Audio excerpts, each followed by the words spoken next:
Okay, adventure. So, ayan, konti na lang yung bata. Kaya si Inday, bisibisihan kunwari, gumagawa kunwari ng mga ganito design sa ating school, sa aking classroom para mapabilis ang oras siya.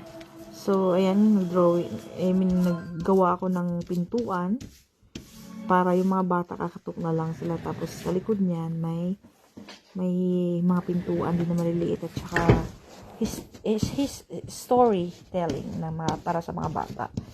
Ayan. Yan, kunwari si Inday seryoso, pero alam mo na nagpapalipas lang talaga ng oras yan. Kunwari lang talaga yan ang gumagawa. Ito yung school na to, bago lang ako dito. 1 month pa lang kasi linipat nila ako dito kasi sa school na tinatrabahoan ko dati, marami kami dun, kaya after 4 years lumipat ako dito ngayon sa ibang school, which is umpisa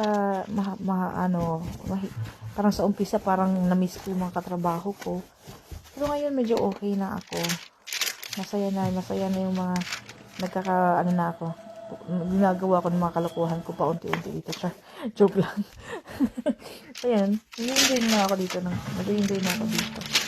Ayan, ayan si Inday, kala mo naman, alam mo, nag-drawing ako ng pintuan, hindi ko maintindihan kung pintuan ba talaga. Ay, hindi siya pintuan, ano siya, yung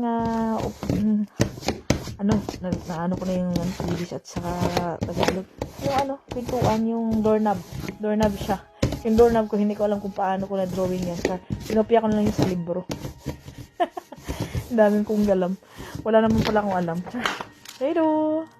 It's Aura!